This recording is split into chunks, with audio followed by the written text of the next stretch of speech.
October 1975. The Prince Philip playing fields in Leeds.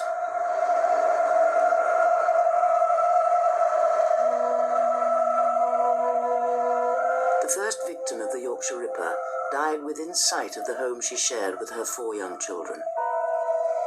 Her name was Wilma McCann. She was 28 years old and came from Scotland. She'd been hit over the head, her blouse pulled up, her trousers pulled down, and stabbed 14 times.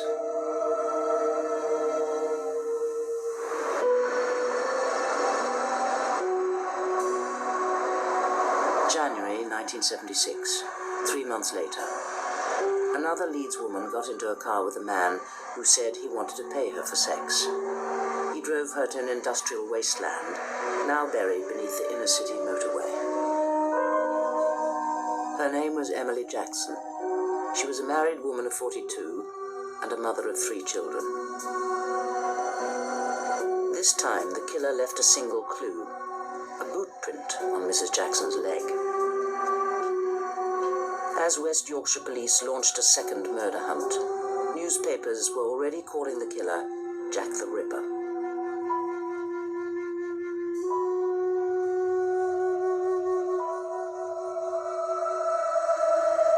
The post-mortem revealed Emily Jackson had been hit with a hammer and stabbed 51 times with a Phillips screwdriver.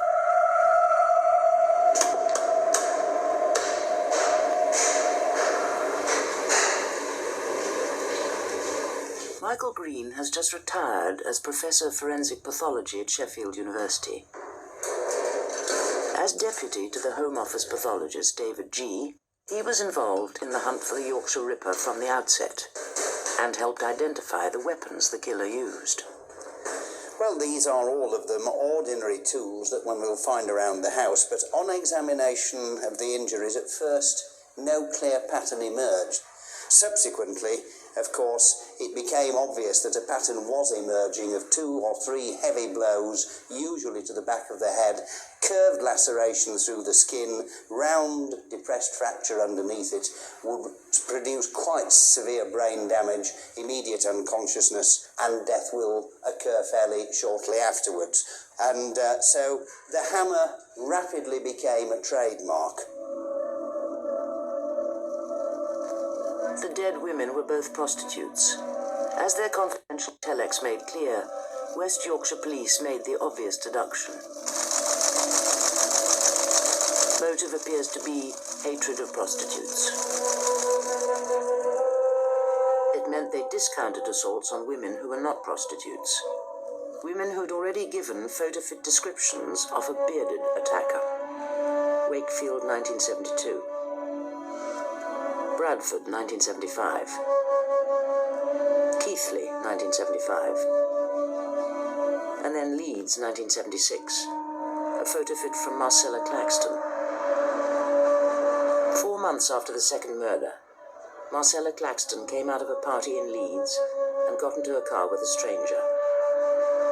She thought he was taking her home. Instead, he brought her here to Roundhay Park and attacked her with a hammer. And he hit me on my head. Then I found myself on the grass, knocked out. And then when I come round, that's when I walk all the way down there, take my knickers out to wipe my head. What was happening on your head? Clots were coming out my head, big piece of clots. My head was bleeding. And I was 4 months pregnant as well. What happened to the baby? I lost her. In pitch darkness, Marcella Claxton staggered half a mile to the road, clutching her knickers to her head to staunch the blood. She reached the phone box. She called an ambulance. But the police never included Marcella Claxton in the Ripper case.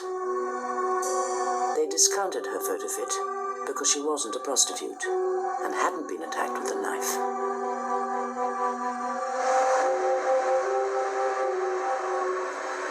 But 9 months later, a bearded attacker went back to Roundhay Park with another woman in his car. This time, he took her behind the sports pavilion. This time, he left clearly identifiable tire marks, and this time, he killed her.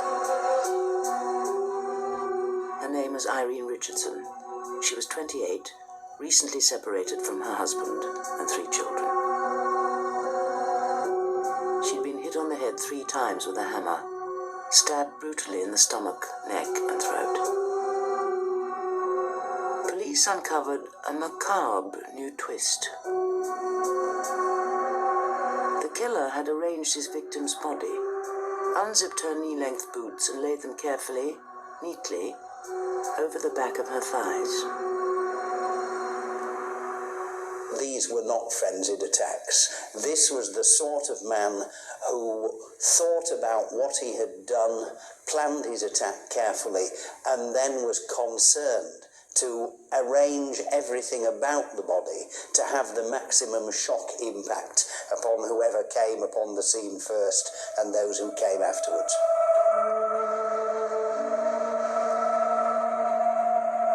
Police in Leeds were now dealing with a serial killer who had murdered 3 women. The city was full of policemen asking questions. The killer kept one step ahead and moved on.